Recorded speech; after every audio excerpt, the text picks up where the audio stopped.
My husband went to the party anyway, even though I had asked him not to. I told him I didn't feel comfortable about it, but he brushed it off. Later, I found out the worst. He cheated on me at that very party. My heart was shattered. He chose a night of fun and betrayal over respect for me and our relationship. I woke up with a single word ringing in my head: party. My insides twisted with anger and pain.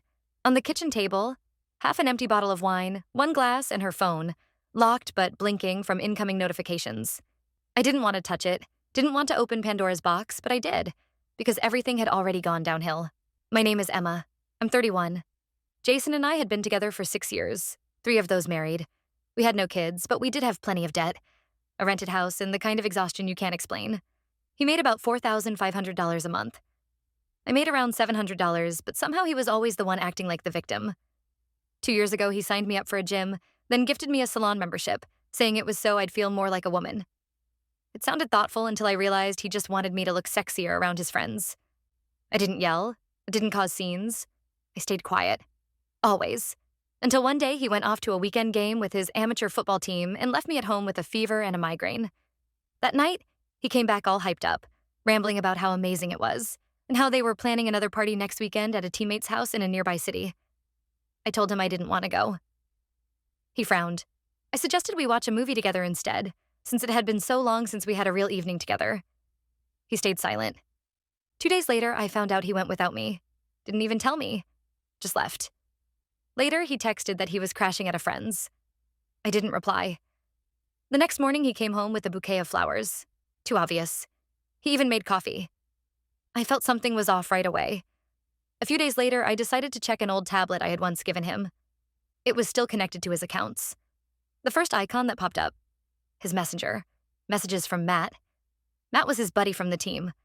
I clicked and froze.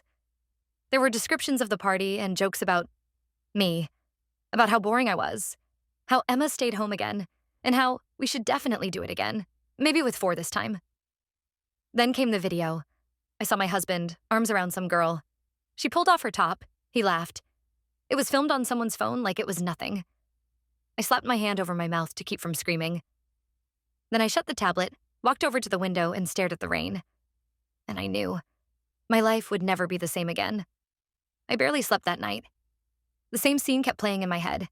His hand on another woman's waist, his laughter as if it were just a fun night with friends. I couldn't eat or drink. I just sat there wrapped in a blanket until sunrise. First thing I did was take a shower, but even the hot water couldn't wash away that sticky feeling of disgust. I threw the towel on the floor, looked at myself in the mirror, and didn't recognize who I was. My eyes were hollow. Later, I picked up that same tablet, my hands shaking, and went back to the messages. I needed to make sure I hadn't imagined it. But no, it was all real. Their conversations, filthy, humiliating, with cheap jabs aimed at me. My husband, the man I shared my bed and dreams with, called me the boring wife at home. One of the guys said, "Too bad she didn't come, would have been fun if she got drunk." And Jason replied, "Nah, she would have just ruined the vibe." I cried. But even tears didn't bring relief. Something inside me was breaking. Later, he came back from work and pretended everything was fine. I didn't let on. Instead, I made dinner, just like always. We ate in silence.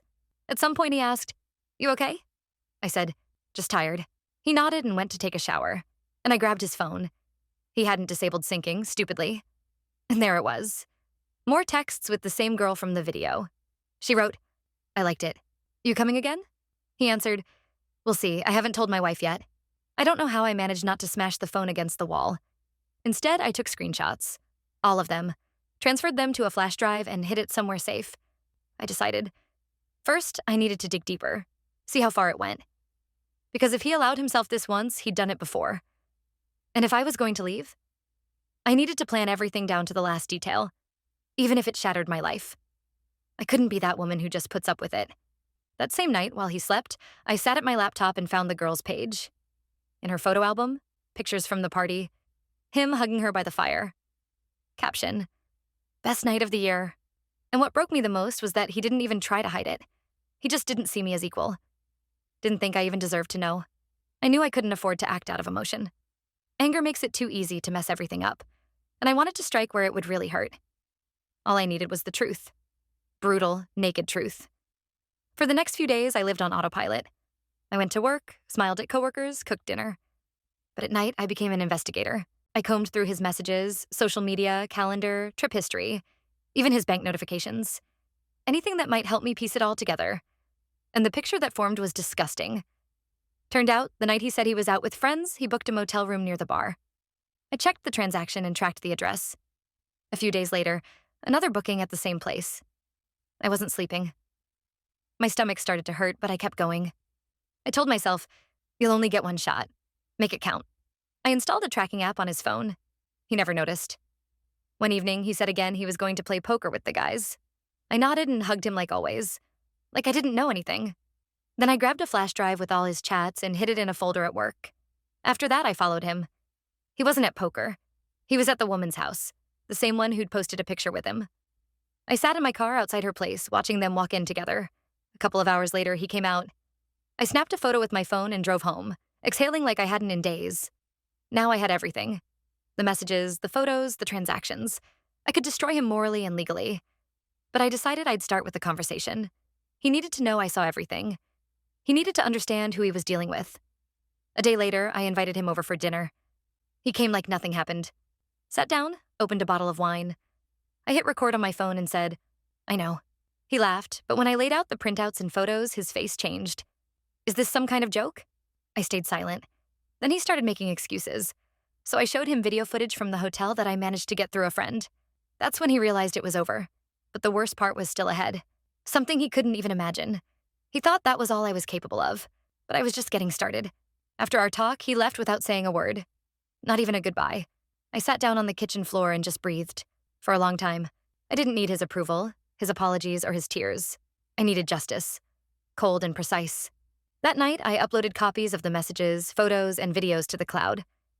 I created a password-protected folder and shared access with my friend, who's a lawyer. Everything was documented. I blocked him everywhere. Phone, email, messaging apps. The next morning, I sent a message to his parents, short and restrained. You should know your son's been sleeping with another woman for months while married. I have proof. Divorce will be filed soon. They didn't reply, but I saw it was read. My next step was visiting the attorney.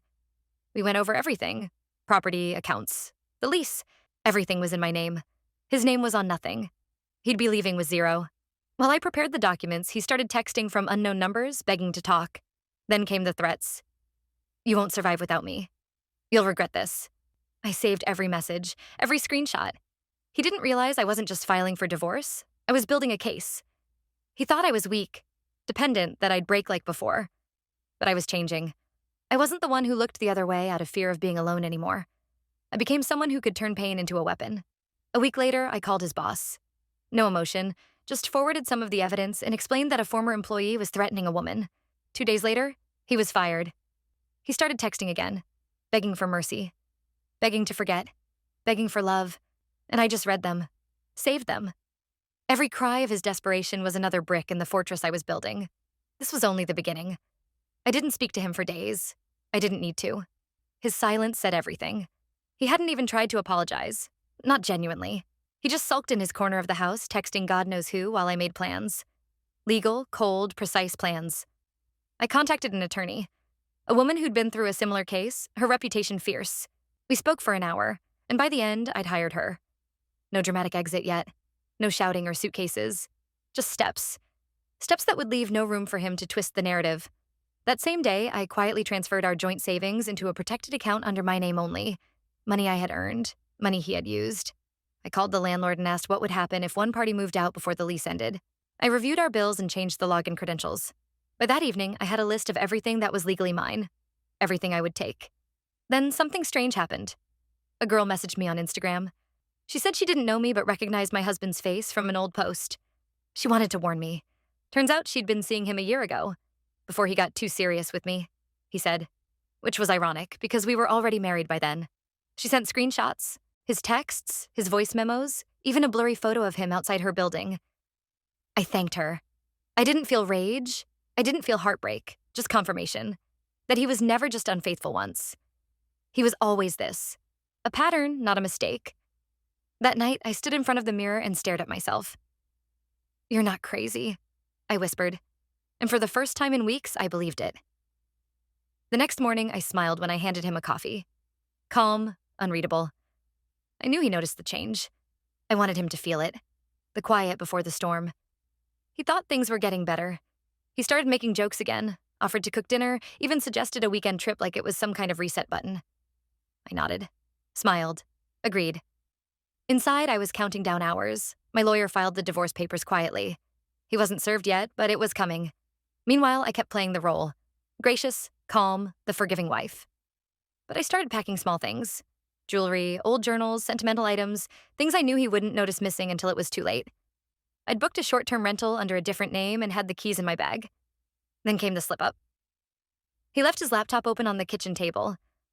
I wasn't planning to look, but curiosity was louder than my better judgment. I clicked. First tab, an email draft to a woman named Erin. "I think she knows," it read. "She's been cold. I'll handle it." I felt my heart drop. Not because I was surprised, but because he thought he still had control. That he could manage this, like I was some problem to neutralize. That night, I sat across from him during dinner and asked about Erin. The fork paused midair. "Who?" he said. I smiled. "The one you think you're handling." His face lost all color. "You went through my emails?" I sipped my wine. "Number you left them open. That's different." He stood, knocked over his chair, cursed, accused me of being manipulative. I just nodded. "You're right," I said softly. "I am manipulating now." His voice rose, desperate, mean. But I stayed quiet, and that terrified him more than anything, because silence meant I was done talking. And being done talking meant I was already gone. 2 days after that dinner, the papers were served. I wasn't home. I made sure of it. He called me 17 times that night. Left 3 voicemails, each one messier than the last. The first was pleading, the second was angry, the third was a sobbing mess of apologies and threats. I didn't listen to them until the next morning. I just stared at the phone, watching it vibrate on the nightstand of my rental like it was a distant thing that had nothing to do with me anymore. I'd finally slept through the night. That alone felt like a victory. But the real victory came 2 days later when I went back to the house with movers. I had 2 hours. That was the deal. He wasn't supposed to be there. But of course he was. Sitting in the living room, unshaved, eyes red, holding an old photo of us from our first vacation together. He looked up. "You're really doing this?" I said nothing. Just walked past him, gave the movers instructions, and started boxing my life. He followed me room to room, narrating memories, trying to weaponize nostalgia. "This is where you told me you loved me for the first time. This is the jacket I bought you that day in Asheville. Don't you remember anything good?" I didn't answer. Because of course I remembered. That was the curse. I remembered everything, but I also remembered the messages, the lies, the nights he came home late and smelled like someone else's perfume. I remembered who I became trying to survive that house. A shell. A stranger. By the time the last box was sealed, he was sitting on the floor. Silent. Not crying. Just empty. And maybe that was the most honest version of him I'd ever seen. As I walked out the door, he asked, "Is there someone else?" I turned to him, not with anger, not with pity, but with absolute clarity. "Yeah," I said. "Me." Then I left. It's been 9 months. I haven't seen him since that day. The divorce went through quietly. Clean. No court battles, no drama. Just 2 signatures and a silence I didn't know I needed. I moved into a smaller apartment across town, started therapy, and slowly, painfully, began to rebuild. Some days I still wake up tense, expecting chaos. But there's only quiet. I've learned to love that. I go on walks now. I sleep without locking every door. I laugh. Not because I'm over it, but because I survived it. He tried to break me in 100 different ways, some so subtle I didn't notice until they stopped. But I'm still here. And maybe that's the point. It wasn't about revenge. It was about reclaiming myself piece by piece, choice by choice. I don't hate him. I don't even think about him most days. But I do think about the woman who walked away. And I'm proud of her. She didn't have a plan. She just had enough. And sometimes, that's all you need.